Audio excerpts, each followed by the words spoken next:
Right, well, thank you very much for inviting me. This is a wonderful group. It's been a refreshing experience for 3 days, 2.5, 3 days, to just work for me outside the field with very bright people. I love doing that, and thank you very much. I want to thank Vanessa, who really got me here, and hopefully is going to get me back tonight. There's been a slight travel problem.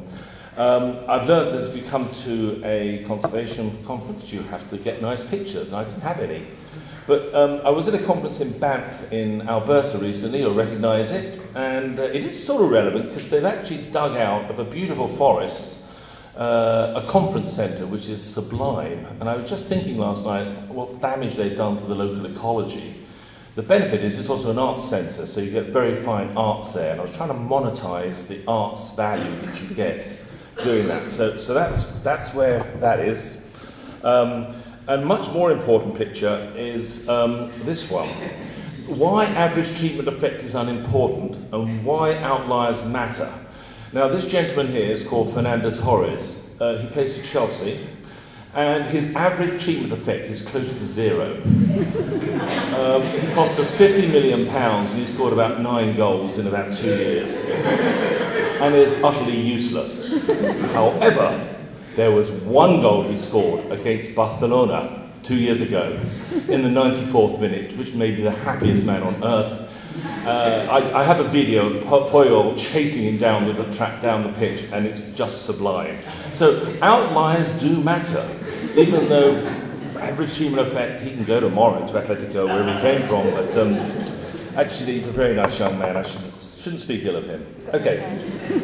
Now the challenge that the team set me was how has impact evaluation culture developed in the international development sector generally, and something like lessons learned, mistakes made, and how we might make evaluation culture stronger. So I'll try and do that, but I came with 14 slides and it's now 29. So I will stop when you show me the sign and let's get going. What is to be evaluated? Well, first of all, we talked all week about clearly what works, the intervention effectiveness.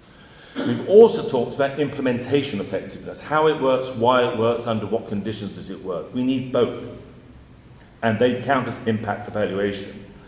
We've talked about diversity effectiveness, for who does it work, and that's very important. And also when does that work? We talked in a group yesterday about the impact isn't just on the poor, but on the very poor and the extreme poor, and we often don't get those data sufficiently precise. And then there's experiential effectiveness, users, people, citizens' views of the world, which we ignore that at our peril. And resource effectiveness, where we need good cost-effectiveness studies, cost-benefit studies, which, by the way, are noticeable by their absence from nearly all evaluations, not only in the international development literature, but in evaluation period. I'll just tell you a little bit about 3IE, in case you don't know what we are. The 3 I's is the International Initiative for Impact, and the E is evaluation, so we do impact evaluation. More specifically, we fund impact evaluation, and we support people technically to do this. So the work we've done this week is what I call talking dirty, is what we do for a living. We talk dirty to people about impact evaluation, how to do it, how to get effect sizes, how to randomise, how to match, and what have you. But we fund that and we support it.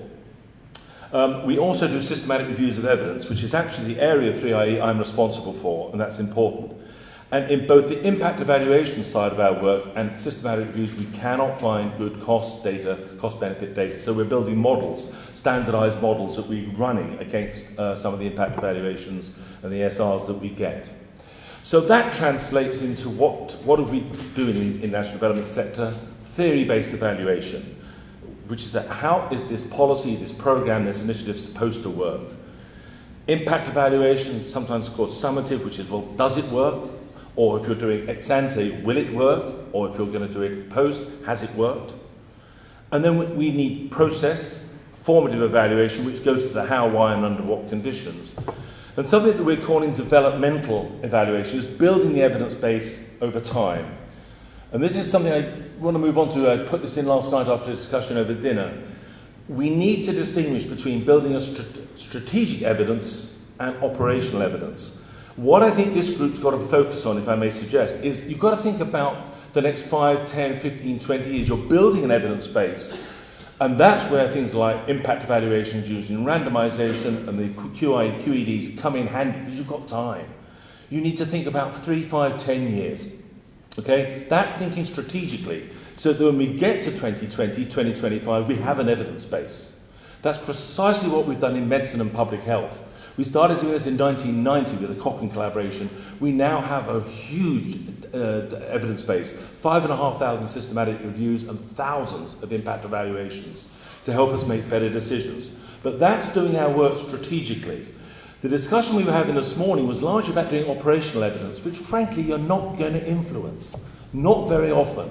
It's very hard to influence policy in real time, okay, unless you've got that evidence base there that you can pull out and you can put it into practice. So please, we need to think about our work. We can work on both levels, but it's much harder at this stage, I think, of international development's status to really work much at the operational level, and don't be pushed into doing it. Think of the long term, and that's very important.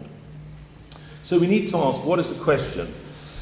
Now, I'm an academic, 20 years at Oxford University, but I went to work in the Cabinet Office in Britain and went to work in the Prime Minister's Strategy Unit. So I'm also played both sides of the fence. I'm an evaluator, and I'm not a policymaker, but I advised policymakers on how to use evidence, and that's crucial. Not how to do evidence, that's what we do. They have to use it.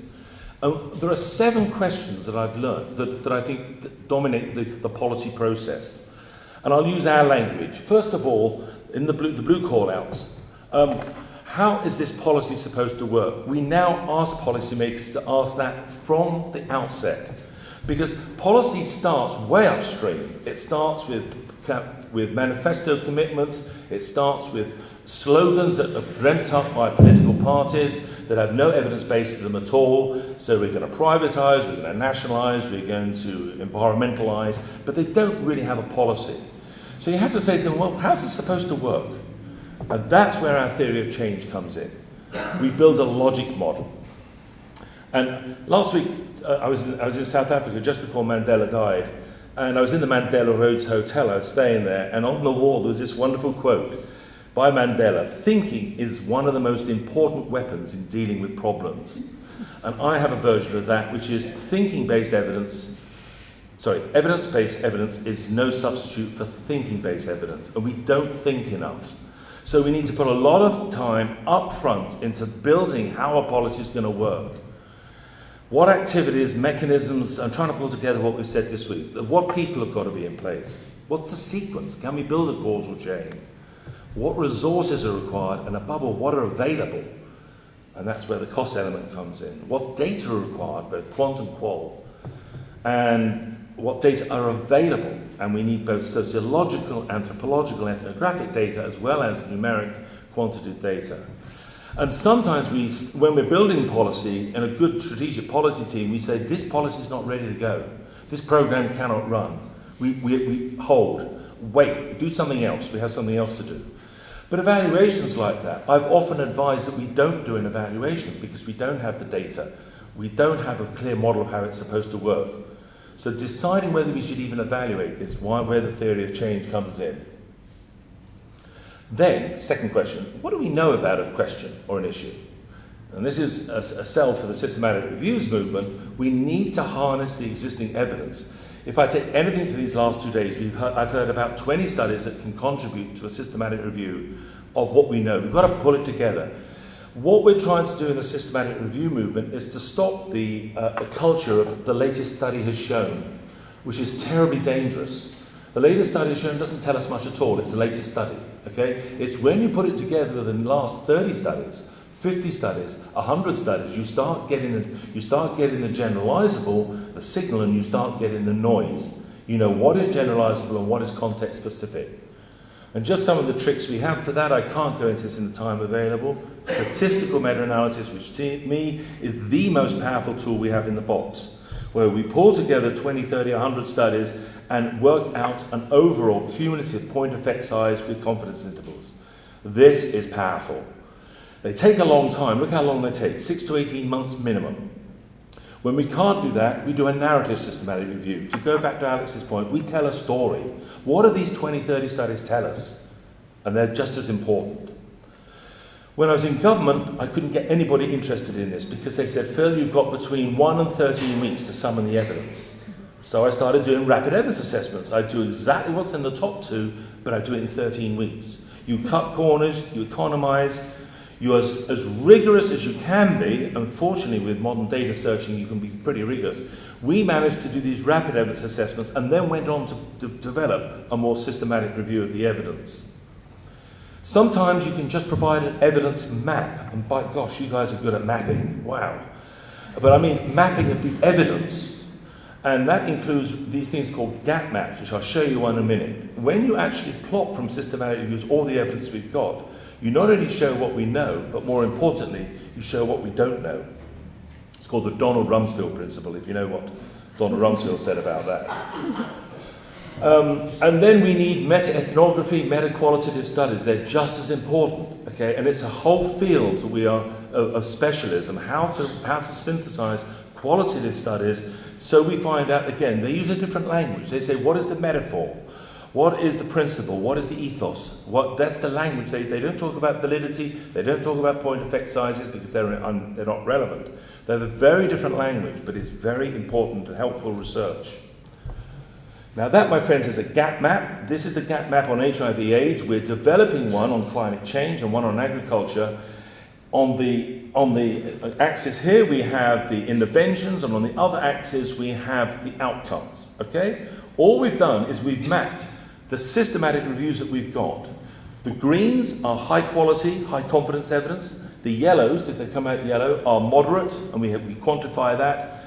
And the reds are low quality, and the blues are protocols. What is interesting about that map to me isn't what we know, it's the gaps, it's what we don't know. And that's why we're using these to start prioritizing where we put primary research and primary evidence. So look out for our gap maps, particularly our ones that will interest you on climate change, and please help us do them because you know this stuff better than we do.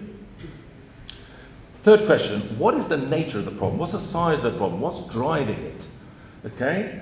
We miss the point. Often the problem isn't a problem, and it's not a big problem. Or it's not a big problem yet, but it is going to be 10 years down the line. So that's simply using survey data, census data, administrative data, qualitative research, and to show you I've been listening, pixels and polygons. I can even use the language. Because you have ways of capturing this that is very important, and by the way, very effective. I do know that work because we do it quite a lot with the index of multiple deprivation, where we map areas of deprivation using a very similar methodology. But only then do we come on to what we've been calling the impact evaluation this week. Okay, then we come on to, well, what works? What works is only relevant once you've done these other 3 questions. Then you say, well, we need a randomized controlled trial, or we need a QED. And we've covered all these this week. I'm not going to go into them. For people who haven't been here, you've missed a real firecracker. We didn't talk much about interrupted time series design, a very weak design, but sometimes it's all we've got when we're working with data in certain areas, particularly in public health, and possibly I would think in environmental studies.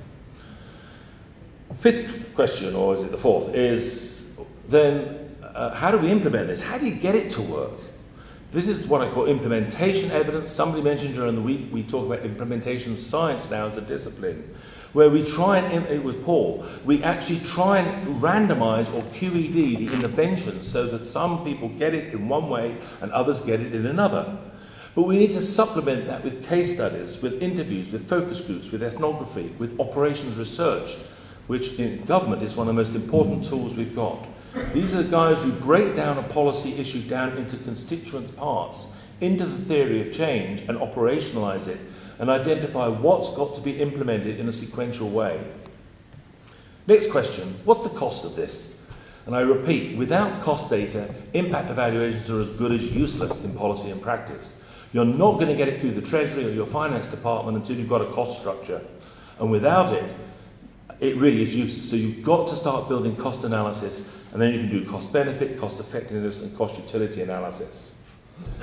Which is what I put there. I'm skipping on because I want to make one other point before I hush up. And this area, I think it goes to what Adrian said at the beginning of the week. There's another type of evidence, which is good, I can do that. Another type of evidence, which I call ethical evidence. And it's about, when we're doing impact evaluations, we're doing trade-offs. We're saying, what if we did A versus B? But A versus B is often trading off one sector of the society over another. And we are revealing our preferences about that sector over the other. And I do it a lot, for instance, with the elderly and small babies. People always want to build facilities for small babies, particularly very small babies. But they're not that interested in building facilities for the very elderly. And if you do an actual impact analysis, you get a much better impact investing in the elderly than in the babies. A much better bang for your buck.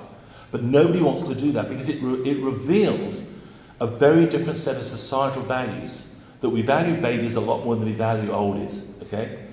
And we do that by using various forms of public consultation, something I'm working on with some colleagues at Oxford, social ethics analysis, which tries to understand what are the principles by which we make judgments of fairness and equity and so forth.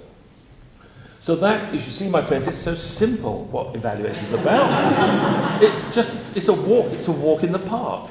No problem at all. It is what I call the gestalt of impact evaluation. And it gets us away from just arguing about RCTs versus QECDs versus Ferranda Torres not scoring goals. It's much more important that we try and address these issues. So my lessons learned are, theories of change are important. I think I've beaten that to death. I'm not going to say any more about that.